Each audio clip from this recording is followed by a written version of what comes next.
یہ حقیقت بات ہے کہ یہ سب و شتم کا سلسلہ بنو امیہ کے دور میں شروع ہوا سیدنا علی بن ابی طالب پر، اور پھر اس کے ریونج میں جو مولا علی کے شیعہ تھے وہ بھی ایکسٹریم رویے پر گئے، اور انہوں نے وہی کام جو ہے وہ بنو امیہ کے ساتھ، اور بلکہ ان کی وجہ سے نعوذ باللہ خلفائے ثلاثہ کے اوپر کرنا شروع کر دیا۔ السلام علیکم ورحمۃ اللہ وبرکاتہ۔ جب بھی بنو امیہ کا نام لیا جائے تو حضرت عثمان کے پیچھے نہ چھپیں۔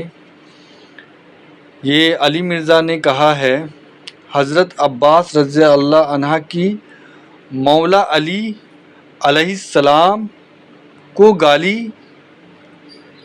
رپلائی ٹو علامہ حسام آن حضرت معاویہ رضی اللہ کا دفاع۔ تو عباس رضی اللہ عنہ کا سیدنا علی کو گالی دینا یہ کہاں کا صحیح ہے یا غلط ہے، اس کے بارے میں یہ ویڈیو میں بتایا گیا ہے۔ تو ہم دونوں کی بات سنیں گے اور سمجھیں گے، اور کون صحیح ہے کون غلط ہے اس کا فیصلہ ہم نہیں کر سکتے، اس کا فیصلہ اللہ کرنے والا ہے، اللہ بہتر جانتا ہے۔ بس سارے مسلمان کو اللہ عقل اور سمجھ دے، صحیح راستے پر چلائیں، ایک دوسرے سے محبت پیدا کرنے کی توفیق عطا فرمائیں، آمین ثم آمین۔ میں بنو امیہ جب بھی نام لوں تو آپ نے حضرت عثمان کے پیچھے جا کے نہیں چھپنا،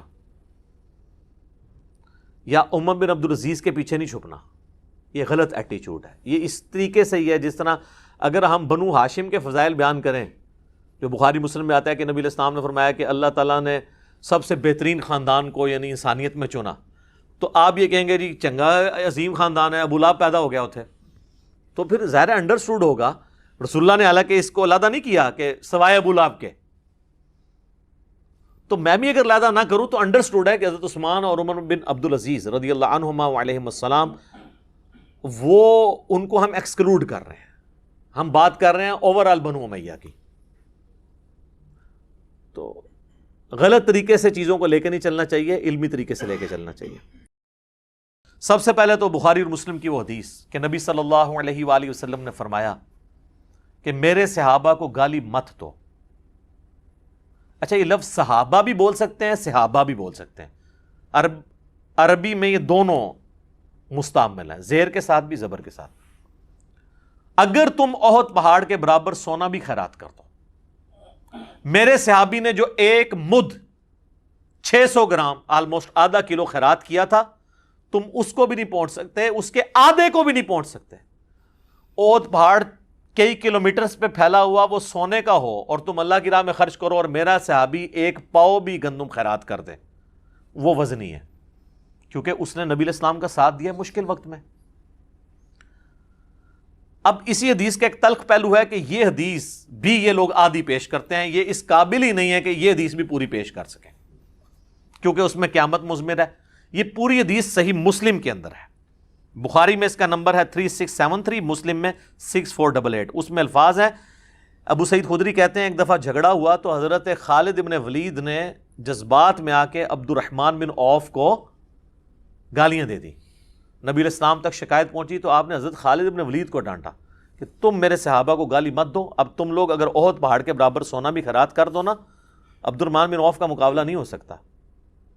یہ تو بعد میں صحابہ جو بنے تھے ان کو کہا گیا کہ آپ بڑے سینئر صحابہ کو برا نہ کہو، ہم لوگوں کو تو آٹومیٹکلی پہنچ گیا یہ میسج، لیکن جہاں طویل خاص کے اعتبار سے تھا وہ انہوں نے آدھا پیش کیا، آدھی حدیث میرے صحابہ کو گالی مت دو۔ وہی بات ہے علماء یہود والا کردار، افتؤمنون ببعض الکتاب، یہ حدیث کا حصہ کیوں انہوں نے چھپایا؟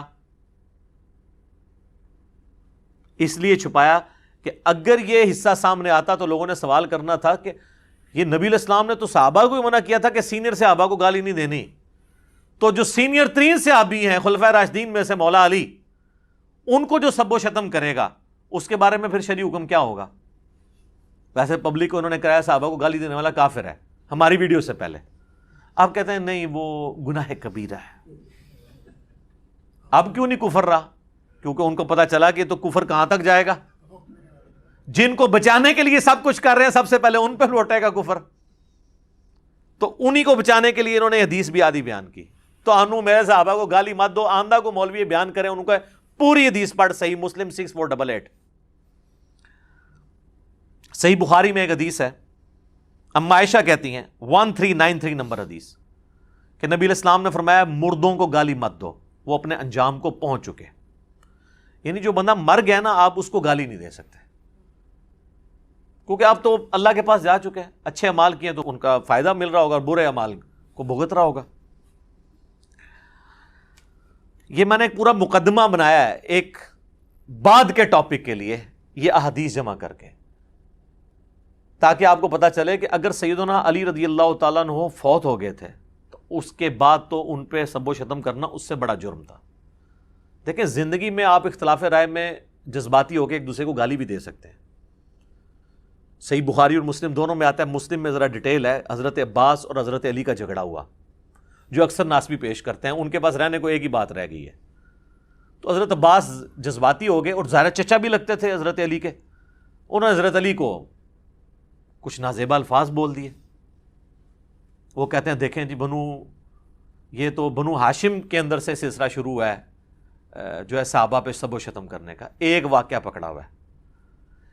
یہ تو آمنے سامنے جھگڑا ہوا, یہ تو معاملہ ہی اور ہے. مرنے کے بعد آپ کا غصہ ہی ٹھنڈا نہ ہو, آپ 60 سال تک گالیاں نکالتے رہیں, تو اس پہ تو آپ کو ذہنی مریض ہی کہا جا سکتا ہے.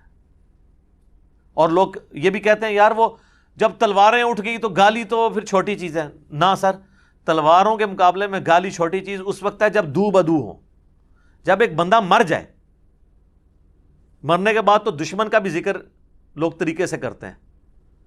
مرنے کے بعد ممبروں پہ مسجد کے اندر اس پہ لانتیں کروائی جائیں تو یہ اس کے خلاف تلوار اٹھانے سے بڑا جرم ہے.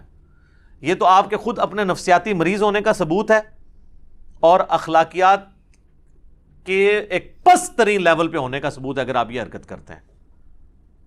تو یہ اپنے ویٹیج میں اس سے بڑا جرم ہے تلوار اٹھانے سے. وہ تو ایک واقعہ ہوا, وہ تو صحیح مسلم میں حدیث ہے, چچا باپ کی مثل ہوتا ہے. تو حضرت علی کے باپ کی حیثیت سے تھے حضرت عباس. باپ اگر اپنے بیٹے کو غصے میں گالی دے لے اور ایک دفعہ دے لے, یہ تو نہیں کہ حضرت عباس جو ہے وہ روزانہ ممبر پہ چڑھ جاتے تھے اور حضرت علی پہ سب و شتم کرتے تھے, پھر آگے ان کی اولاد بھی وہ حضرت علی کی وفات کے بعد بھی اپنے باپ کے اس واقعے کو یاد کر کر کے تو جناب ممبروں پہ لعنت کیا کر. نعوذ باللہ, یعنی وہ کہانی کرائیں جو آپ ایکسیپٹ کریں. اس لیے دیکھیں پڑھا لکھا طبقہ کہتا ہے یار علماء میں تو کامن سینس بھی نہیں ہے. پھر کہتے ہیں علماء کی عزت نہیں ہے. یار آپ اپنی عزت کروائیں نا. تو یہ دو چیزوں کو آپ مکس کرتے ہیں.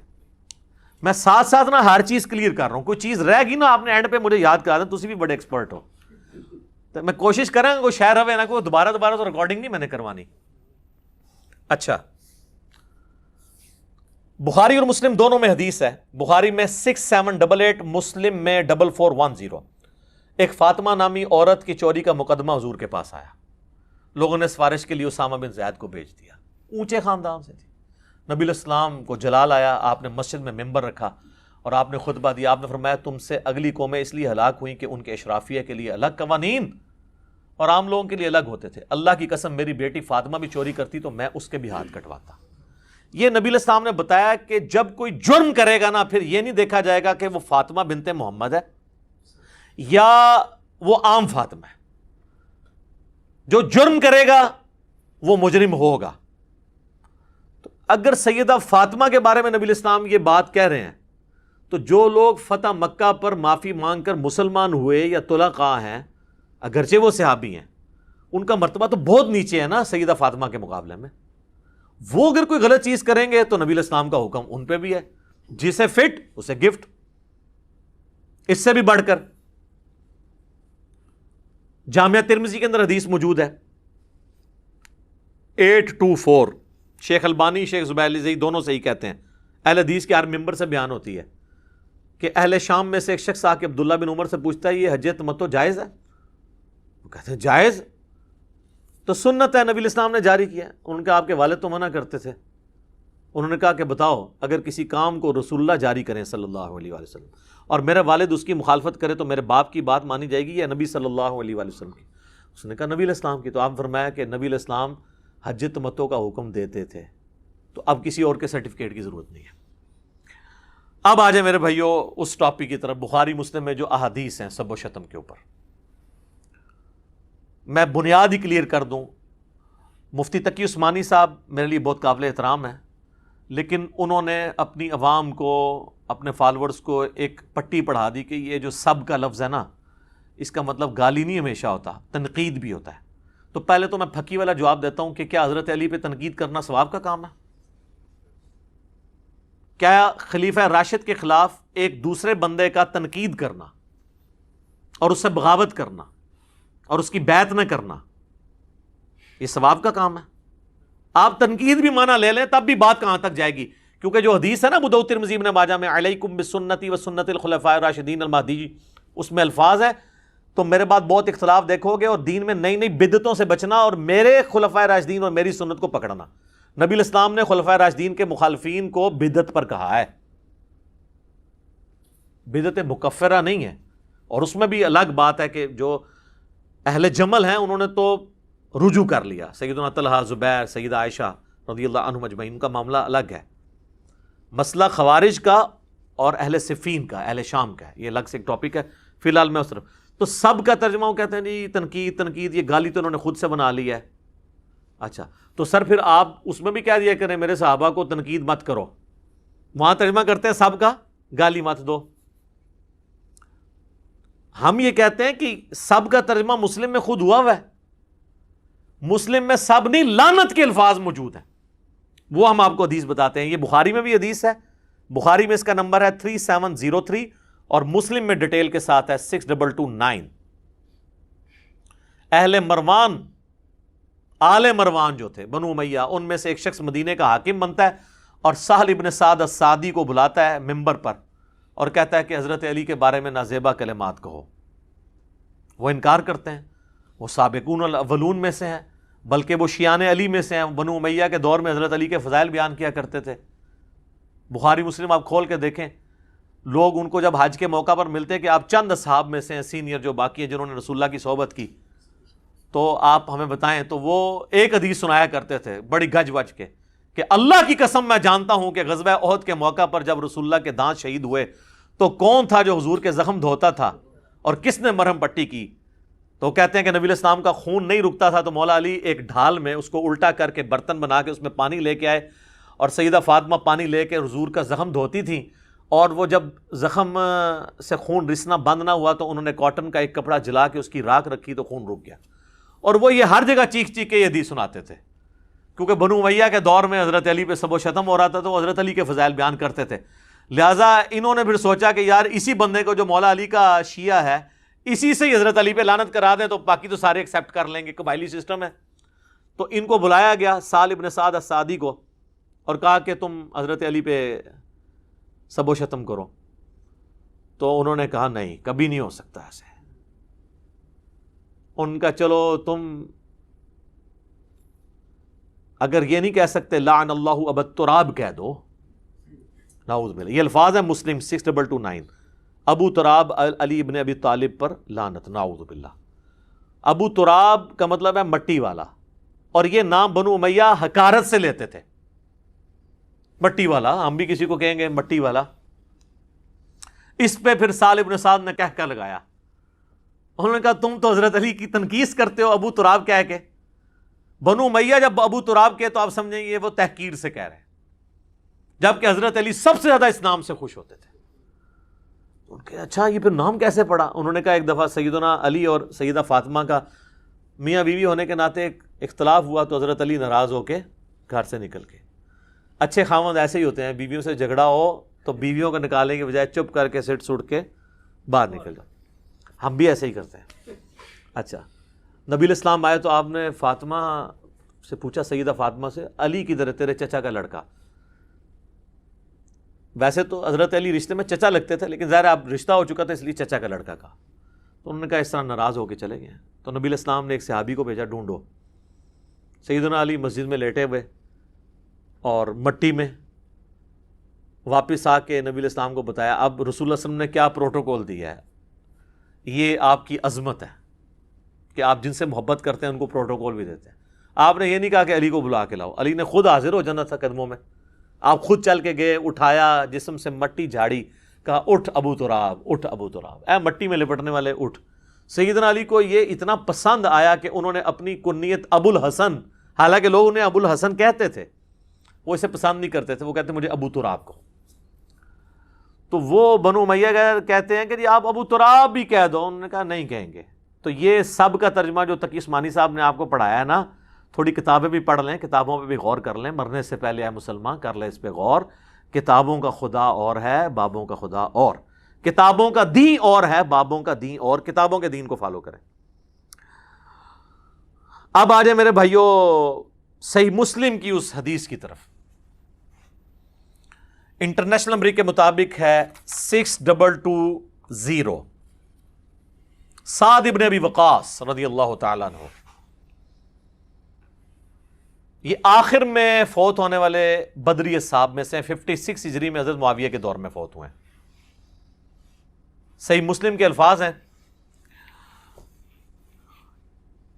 کہ حضرت سعد ابن ابی وقاص حضرت معاویہ کے پاس بیٹھے تھے, تو حضرت معاویہ نے ان کو حکم دیا, امر معاویہ سعدن, معاویہ نے سعد کو حکم دیا. تو انہوں نے انکار کیا اور کہا میں ہرگز,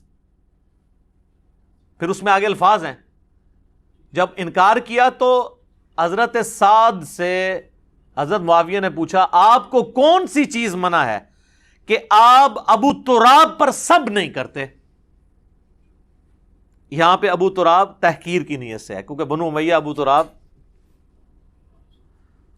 حضرت سعد ابن ابی وقاص نے فرمایا میں کبھی ابو تراب پر, سیدنا علی پر سب نہیں کروں گا. جو کچھ میں نے رسول اللہ سے ان کی شان میں سن رکھا ہے, خصوصاً 3 باتیں, مجھے تو ان میں سے ایک بھی مل جاتی تو میرے لیے سرخ اونٹوں سے بہتر ہوتا. اور سعد وہ ہیں جو عشرہ مبشرہ میں سے ہیں, اور بخاری مسلم کے الفاظ ہیں. مولا علی کہتے ہیں میں نے اپنی زندگی میں صرف سعد کے لیے رسول اللہ کی زبان سے سنا ہے کہ میرے ماں باپ تیرے پہ قربان. یہ ماموں بھی لگتے تھے نبی علیہ السلام کے. سعد ابن مالک نام ہے ان کا, اور سعد ابن ابی وقاص بھی ہے, کیونکہ ان کے والد مالک کی کنیت ابی وقاص. یہ دونوں ایک ہی صحابی کے نام ہیں. اندازہ کریں, جن کو رسول اللہ کہہ رہے ہیں میرے ماں باپ قربان, وہ کہہ رہے ہیں مجھے تو علی والی ایک فضیلت بھی مل جائے نا تو کیا میرے لیے سرخ اونٹوں سے بہتر ہے. اچھا, اب یہاں پہ ناسبیوں نے اور سنیوں کا دفاع کرنے والے اماموں میں سے امام نووی جو کوشش کرتے ہیں, وہ کہتے ہیں جی اصل میں تو حضرت معاویہ کے دور میں لوگ حضرت علی پہ سب و شتم کرتے تھے, ہم مانتے ہیں. تو حضرت یہ جو سعد ابن وقاص کو حضرت معاویہ نے حکم دیا تو وہ کسی اور کام کے لیے بلایا تھا, کوئی اور کام کہہ رہے تھے ان کو نا. تو اس کے بعد حضرت معاویہ نے پوچھا آپ کو کون سی چیز مانے ہے کہ آپ حضرت علی پہ سب نہیں کرتے. تو وہ کہنا یہ چاہ رہے تھے کہ باقی سب لوگ تو حضرت علی کو گالیاں نکالتے ہیں, آپ کیوں نہیں نکالتے, مجھے آپ حضرت علی کے کوئی فضائل سنائیں تاکہ میں ان لوگوں کو قائل کروں. ہائے ہائے ہائے, اوے کہانیوں اور بناؤ جیڑی کوئی سنی جائے. یقین کریں یہ آپ اپنے کسی 5ویں کلاس کے بچے کو بھی بتائیں گے نا, وہ بھی آپ کے اوپر ہنسے گا کہ یار آپ کے بزرگوں کا یہ علمی لیول تھا. یہ امام نووی اس طرح کی کہانیاں کروا کے گئے ہیں, باقیوں کو تو چھوڑ دیں. 7ویں صدی ہجری کے اندر بڑا امام ہے جس نے مسلم کی شرح لکھی اور تبویب کی, باب باندھے. اچھا, بہرحال وہ ہمارا معاویہ کے بعد ہے کہ معاویہ نے حکم دیا اور سعد ابن ابی وقاص کہہ رہے ہیں کہ میں کبھی بھی یہ کام نہیں کروں گا. تو اسی کا حکم دیا تھا, جو مرضی کر لیں. بہرحال ابن تیمیہ کو داد دینی چاہیے, ابن تیمیہ نے مسئلہ حل کر دیا. ابن تیمیہ نے شیعہ کے رد کے اندر منہاج السنہ لکھی ہے, جو اہل حدیث دیوبندی ایون بریلوی بھی پیش کرتے ہیں. اردو ترجمہ بھی ہے اس کا, عربی بھی ہے. انہوں نے شیعہ کے جو اعتراضات نقل کیے ہیں نا, ان میں اس مسلم کی حدیث کو بھی نقل کیا ہے. وہ اعتراض تو وہ اس سے خلافت کا رزلٹ نکالتے تھے نا, تو انہوں نے اس کا رد کیا. لیکن انہوں نے نا اس حدیث میں خود سے الفاظ ڈالے ہیں جس سے انہوں نے یہ بتا دیا کہ یہ واقعی یہ تھا. انہوں نے پتا کیا کہا, امر معاویہ بسب سعد, حضرت معاویہ نے حضرت علی پہ سب کرنے کا حکم دیا. یہاں تو الفاظ تھے نا حکم دیا, سب کے الفاظ انہوں نے سب خود ایڈ کیتا ہے, فلنگ دی بلینکس. تو فابا, تو اس نے انکار کر دیا. حالانکہ یہ الفاظ مسلم میں نہیں تھے, لیکن ابن تیمیہ نے ایڈ کر کے منصف مزاج ہونے کا ثبوت دیا ہے. ایک بار کہہ دینا پھر رحمت اللہ علیہ, ویسے تو میں عموماً کہتا ہوں امام ابن تیمیہ المتوفیٰ 728 ہجری، اس پہ بنتا ہے کہ اللہ کی رحمت ہو، اس کی وجہ سے انہوں نے جو تھوڑی بہت ناسبیت پھیلائی ہے، زیدیت، وہ اللہ تعالیٰ معاف کر دے. یہاں پہ انہوں نے حق گوئی کا ثبوت دیا ہے. آمین. اے بولے جے پرانے انہوں نے دلی چالے تک محبت ہے. اچھا جی، تو حضرت سعد ابن وقاص کہتے ہیں میں کبھی نہیں کروں گا. 3 باتیں مجھے ایک بھی مل جاتی. سن، پہلی بات، غزوہ تبوک کے موقع پر نبی علیہ السلام نے علی کو عورتوں اور بچوں پہ چھوڑا تو رونا شروع ہو گیا. یہ پہلا اور آخری موقع تھا کہ حضور کے ساتھ جنگ میں حضرت علی شریک نہیں، ورنہ ہر جنگ میں تھے. تو حضور علیہ السلام نے ان کو تسلی دی کہ کیا تو اس پہ خوش نہیں ہے کہ تیری میرے ساتھ وہی نسبت ہے جو ہارون کی موسیٰ کے ساتھ، جس طرح حضرت موسیٰ علیہ السلام کو طور پہ کہتے ہارون کو چھوڑ گئے تھے اپنی جگہ، مگر میرے بعد کوئی نبی نہیں، نبوت والا سٹیٹس نہیں. پھر ان کا دوسری فضیلت، غزوہ خیبر کے موقع پر نبی علیہ السلام نے فرمایا کل میں اس شخص کے ہاتھ میں جھنڈا دوں گا جو اللہ اور اس کے رسول سے محبت کرتا ہے، اللہ اور اس کا رسول اس سے محبت کرتے ہیں. ہم پوری رات اس شوق میں نہیں سوئے کہ کون خوش نصیب ہوگا. صبح نبی علیہ السلام نے سیدنا علی کو یہ جھنڈا دیا. اور مسلم میں تو آگے الفاظ ہیں 6222 حدیث میں، یہ کٹھی 2 حدیثیں ہیں. اس میں الفاظ ہیں کہ حضرت ابو ہریرہ کہتے ہیں کہ حضرت عمر کہتے ہیں مجھے پوری زندگی کبھی کسی منصب کی خواہش نہیں ہوئی سوائے اس ایک موقع پر. میری خواہش تھی کہ جھنڈا مجھے ملے لیکن علی کو ملا، الحمدللہ. تو اس کے بعد کہتے ہیں کہ اس میں نا کہ شعب چشم تھا، حضور نے لعاب لگایا، شفا ہوئی، اللہ نے پھر فتح دے دی. اور ان کا تیسری فضیلت سن، جب نجران کے عیسائیوں کا وفد آیا تو نبی علیہ السلام نے ان پہ دلائل تمام کیے، تو اینڈ پہ اللہ تعالیٰ نے حکم نازل کیا، سورہ آل عمران آیت نمبر 61 آیت مباہلہ. تو نبی علیہ السلام نے سیدنا حسن، حسین، فاطمہ اور سیدنا علی کو لیا اور کہا اللہم ہؤلاء اہل بیتی، یہ میرے اہل بیت ہیں. تو اب یہ فضیلت تو بہت بڑی تھی. تو حالانکہ نبی علیہ السلام کی 9 بیویاں تھیں، وہ بھی اہل بیت ہیں، اور قرآن میں آیا تھا عورتوں کو لے آؤ، تو نبی علیہ السلام کسی بیوی کو بھی لا سکتے تھے، لیکن آپ حسن و حسین، سیدہ فاطمہ اور سیدنا علی کو لے کر آئے. تو مجھے ان میں سے کوئی ایک بھی فضیلت مل جاتی نا میرے لیے کافی تھی. اچھا، ویسے تو ٹیکنیکلی ابن تیمیہ نے خود ان کو جواب دیا. اسی حدیث کا ایک طریق اسی سند کے اوپر سنن نسائی الکبریٰ کے اندر موجود ہے، جہاں آپ کو ہر معاملہ کلیئر ہو جائے گا کہ یہ اسی کام کرنے کا وہ کہہ رہے تھے. کیونکہ اس طریق کے اندر آتا ہے کہ پھر ان کا بیٹا کہتا ہے کہ جب میرے باپ سعد ابن ابی وقاص نے حضرت معاویہ کو یہ باتیں سنائی نا، تو جتنے دن حضرت معاویہ مدینہ شریف رہے، رسول اللہ صلی اللہ علیہ وآلہ وسلم کے اس عظیم صحابی اور ان کے داماد سیدنا علی بن ابی طالب کے بارے میں ایک جملہ بھی تنقیص کا اپنی زبان سے نہیں نکالا. تو وہی نکالتے تھے نا. اور ایک طریق اس کا سپورٹیو ابن ماجہ میں بھی ہے، اس میں الفاظ ہیں کہ ایک چوتھی فضیلت بھی بتائی، من کنت مولا فہذا علی مولا. اور اس میں الفاظ ہیں سعد غصے میں آئے اور کہا تو اس کے بارے میں بات کرتا ہے جس کے بارے میں یہ فضیلتیں ہیں. تو غصہ انہی پہ تو کر رہے تھے. اگر وہ فضائل سننا چاہ رہے تھے، آپ آئیں نا ہم سے آ کے فضائل سنیں نا، کہ حضرت علی کے کو فضائل سنائیں، ہم آپ کو کھانا بھی کھلائیں گے. غصہ تو نہیں آپ پہ کریں گے. غصہ ہم جن پہ کرتے ہیں انہی پہ کرتے ہیں، آپ کو پتہ ہے. تو کوئی بات کرنے والی کریں. تو یہ ایک ٹاپک ہے، میں نے اس کے اوپر ایک ریسرچ پیپر لکھ دیا ہے. اس سے کئی ایک ٹاپک اور جڑے ہوئے ہیں جو میں نے الحمدللہ 6 ٹاپکس کے اندر ایک ریسرچ پیپر لکھا ہے. واقعہ کربلا کا حقیقی پس منظر 72 صحیح الاسناد احادیث کی روشنی میں. یہ 72 کا ٹائٹل تو شہدائے کربلا کی نسبت سے ہے، ادروائز اس میں حدیثیں 200 سے زیادہ ہیں. ایک ایک نمبر پہ کئی حدیثیں ہیں. صرف 33 نمبر پہ جو میں نے غدیر خم کی حدیث لی ہے نا، اس میں 8 روایتیں میں نے نقل کی ہیں. نمبر 1 ہی دیا ہے اس کو 33، تاکہ 72 کی نسبت قائم رہے. یہ اللہ کے فضل سے عربی میں بھی ہے، سب سے پہلے عربی میں لکھا، پھر اردو ترجمہ ہوا، پھر ہندی ترجمہ ہوا، پھر انگلش ہوا. انٹرنیشنل پمفلٹ ہے. اور اس میں اکثر حدیث بخاری اور مسلم سے ہیں. حدیثوں کے نمبر علماء حرمین اور بیروت کی انٹرنیشنل نمبرنگ کے اوپر ہیں، جو عربی کتابیں چھپتی ہیں دارالاسلام کی یا دارالکتب العلمیہ کی. اور اس ریسرچ پیپر میں بخاری مسلم کے علاوہ جو حدیث کی کتابیں ہیں، ان میں نے ہر حدیث کی کتاب میں جو حدیث تھی اس کے اوپر دور حاضر کے بڑے محققین کی تحقیم لگائی ہے. شیخ البانی کی، شیخ زبیر لیزئی کی، شیخ شعیب ارناؤت کی رحمہم اللہ اجمعین. اور بخاری مسلم جو ہے وہ تو ویسے صحیح ہیں نا. یہ 6 ٹاپک کیا تھے؟ نمبر 1، منہج نبوی پر قائم خلافت راشدہ کی صحیح مدت کتنی تھی اور خلافت کے اہل حقیقی خلفائے راشدین کون تھے؟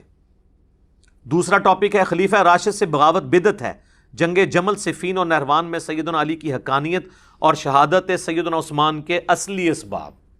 ایک تو آپ کو بتایا گیا نا جعلی عبداللہ ابن سبا، وہ تو بعد کی پیداوار ہے، صرف آل امیہ کو چھپانے کے لیے اس کے کھاتے میں چیزیں ڈال دی۔ اس میں میں نے بخاری مسلم سے کھولا ہے، حکمرانوں کی لکھوائی ہوئی تاریخ سے نہیں، حدیث کی کتابوں سے۔ تیسرا ٹاپک، رسول اللہ صلی اللہ علیہ وآلہ وسلم نے اپنی وفات سے 1 مہینہ قبل مستقبل میں ہونے والے حکومتی بگاڑ سے متعلق غیبی خبریں دے دی تھیں۔ چوتھا ٹاپک، چوتھے خلیفہ راشد سیدنا علی کے فضائل کا بیان اور ان پر ممبروں سے لعنت کرنے کی بدعت کب اور کس نے ایجاد کی، جو آج کا ٹاپک ہے۔ بڑے عرصے سے لوگ مجھے کہہ رہے تھے اتنے بھی کوئی سب و شتم تے بھی کوئی ریکارڈنگ کراؤ، آ گئی جی پھر ہوں سامو۔ پانچواں ٹاپک، حضرت معاویہ رضی اللہ تعالیٰ عنہ کو حکومت مل جانے کے بعد سے بتدریج امت پر کیسی ملوکیت مسلط ہوئی اور اس کا بھیانک نتیجہ کیا نکلا۔ اور آخری ٹاپک، سیدنا حسین کے فضائل کا بیان رضی اللہ تعالیٰ عنہ اور یزید بن معاویہ کی ملوکیت میں اس کے گورنر عبید اللہ ابن زیاد کے ذریعے مظلومانہ شہادت۔ یہ 6 ٹاپک اللہ کے فضل سے کور کیے ہیں۔ سافٹ کاپی آپ فری ڈاؤن لوڈ کر سکتے ہیں ہماری ویب سائٹ اہلسنتپاک.com سے، ہارڈ کاپی آپ مفت منگوا سکتے ہیں۔ TCS کا آپ کو 300 روپے خرچہ دینا پڑے گا۔ صرف یہ نہیں، 12 کا پیکج ہے جس میں 9 ریسرچ پیپر ہیں اور 3 اذکار کارڈ ہیں۔ یہ 12 کا پیکج آپ اپنے گھر ہارڈ کاپی ڈاک میں منگوا سکتے ہیں، اور اللہ کے فضل سے یہ سارے ریسرچ پیپر کلرڈ پرنٹ ہوئے ہیں، ریڈ اور بلیک میں۔ بلیک میں رائٹنگ ہے، ریڈ میں حوالے ہیں، تاکہ انا بھی پڑھ لوے۔ تو صبح 9 سے لے کر شام 5 بجے تک ہماری اکیڈمی کا نمبر کھلا ہوتا ہے۔ بیچ میں کھانے کا وقفہ یا نماز کا وقفہ ہے، یہ الگ بات۔ ہماری اکیڈمی کا نمبر ہے +92 321 5900 پاکستان سے کریں گے تو 0321 5900 واٹس ایپ اس پہ ہے، لیکن انٹرٹین نہیں ہوگا۔ ہاں کوئی کال کر لیتا ہے تو شاید انٹرٹین ہو جائے۔ میسج آپ نے جو کرنا ہے وہ ٹیکسٹ میسج کرنا ہے، اور اس میں بھی کال کر کے کنفرم کرنا ہے تو آپ کے گھر ڈاک آ جائے گی۔ اس کے لیے جو پیمنٹ آپ کو صرف TCS کا خرچہ دینا پڑے گا، وہ ایزی پیسہ اکاؤنٹ بھی اس پہ بنا ہوا ہے، موبی کیش کا بھی، وہ انشاءاللہ آپ کو پورا طریقہ بتا دیں گے۔ تو آپ ہارڈ کاپی یہ منگوا سکتے ہیں، پڑھیں۔ اس میں سارے حقائق میں نے احادیث کی کتابوں سے کھولے ہیں، حکمرانوں کی تاریخ سے نہیں۔